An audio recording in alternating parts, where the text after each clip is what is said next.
오늘 하세나 본문은 누가복음 5장 27절에서 39절까지의 말씀입니다.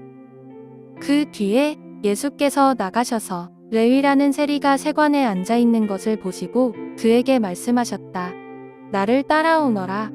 레위는 모든 것을 버려두고 일어나서 예수를 따라갔다. 레위가 자기 집에서 예수에게 큰 잔치를 베풀었는데 많은 세리와 그 밖의 사람들이 큰 무리를 이루어서 그들과 한자리에 앉아서 먹고 있었다. 바리새파 사람들과 그들의 율법학자들이 예수의 제자들에게 불평하면서 말하였다. 어찌하여 당신들은 세리들과 죄인들과 어울려서 먹고 마시는 거요? 예수께서 그들에게 대답하셨다.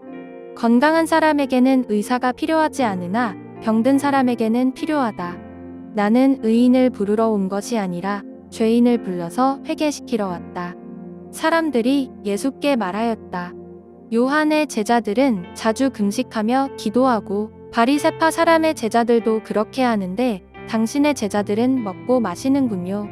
예수께서 그들에게 말씀하셨다. 너희는 혼인 잔치의 손님들을 신랑이 그들과 함께 있는 동안에 금식하게 할 수 있겠느냐? 그러나 신랑을 빼앗길 날이 올 터인데 그날에는 그들이 금식할 것이다. 예수께서는 그들에게 또 비유를 말씀하셨다. 새 옷에서 한 조각을 떼어내서 낡은 옷에다가 대고 깁는 사람은 없다.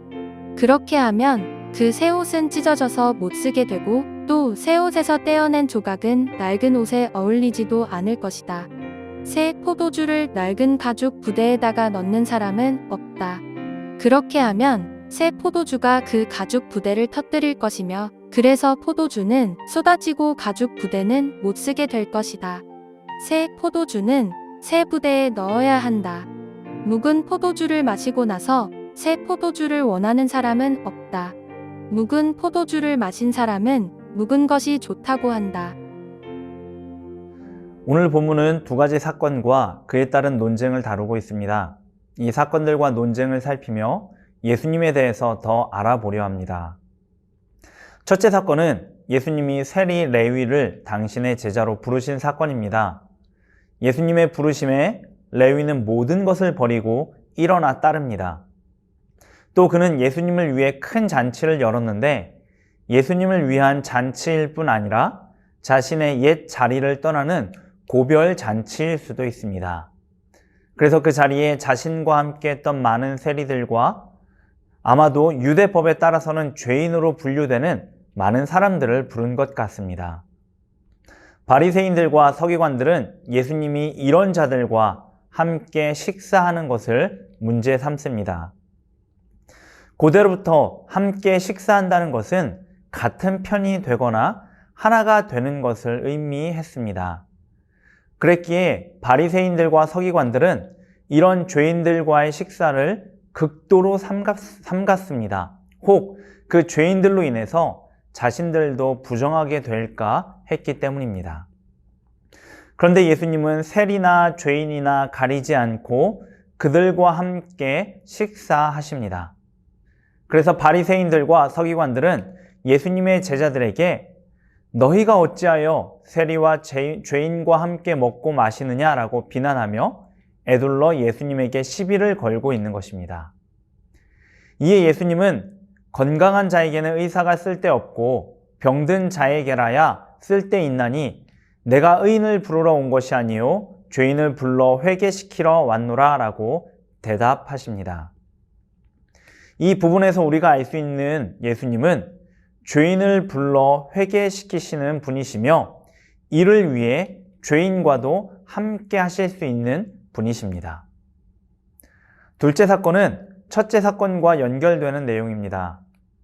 왜 죄인과 함께 먹냐라고 시비를 걸었던 바리새인들은 자신들이 논박당하자 주제를 금식으로 바꿉니다. 세례자 요한의 제자들은 자주 금식하며 기도하고 또 바리새인들의 제자들도 그리하는데 왜 예수님의 제자들은 금식하지 않고 먹고 마시냐고 비난합니다. 이에 예수님은 세 가지 비유를 들어 논박하시지요. 한 비유는 혼인 비유입니다. 이 혼인잔치의 주인공은 신랑이지요. 손님들은 이 신랑과 함께하며 기뻐합니다. 즐겁게 먹고 마십니다. 이것이 마땅한 모습입니다. 그러나 만약 신랑을 빼앗기거나 잃어버리게 된다면 그 자리는 슬픔과 괴로움의 자리로 바뀌게 됩니다. 그때에는 당연히 금식하게 되는 것이지요. 이미 아시는 것처럼 이 비유에서 신랑은 예수님을 가리킵니다. 예수님이 함께 하실 때에는 제자들이 금식할 필요가 없지만 이후 예수님이 십자가에서 죽으시고 사라지신 때에는 스스로 금식하게 될 것임을 말씀하신 것입니다. 예수님이 말씀하신 또 다른 비유는 새 옷 비유와 새 포도주 비유입니다. 이 두 가지 비유가 말하는 것은 예수님을 따르는 자는 예수님을 기준으로 하는 삶의 방식으로 살아가야 한다는 것입니다. 그는 결코 과거의 삶의 방식에 얽매여서는 안 된다는 것이지요. 곧 바리새인들의 기준이 삶의 방식이 되어서는 안 되고 예수님이 삶의 기준이 되어야 한다는 것입니다.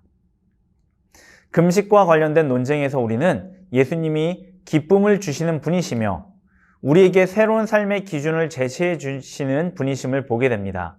그 기준은 바로 예수님이지요.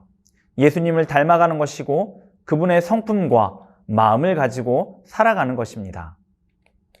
앞서 다룬 두 가지 사건과 논쟁을 통해 우리는 예수님을 좀 더 알아갈 수 있었습니다. 예수님은 죄인을 부르사 회개시키시기 위해서 스스로를 그 대상에게까지 낮추시는 겸손한 분이십니다.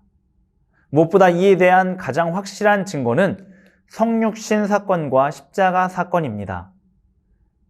사람이 되는 것과 죽기까지 자신을 낮추시는 것을 통해 우리는 예수님이 진정으로 겸손하신 분이심을 알게 됩니다. 또 예수님은 기쁨을 주시는 분이시며 새로운 삶의 기준을 제시해 주시는 분이십니다. 예수님은 우리와 함께 하사 우리에게 하늘의 기쁨을 주십니다.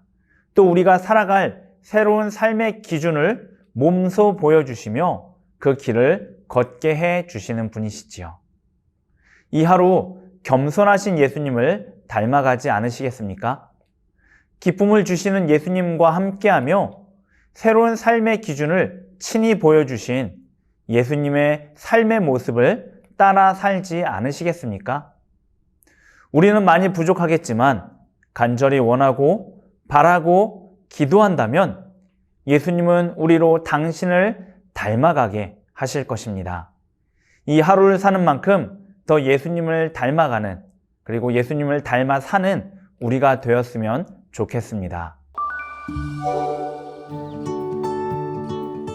오늘의 하시조는 집안에서 사용하지 않는 책, 생활용품과 옷들을 장애인 자활이나 이웃에게 수익금을 기부하는 곳, 굿윌 스토어나 아름다운 가게 등 기증하는 것입니다. 그럼 오늘의 하시조 함께 하시죠.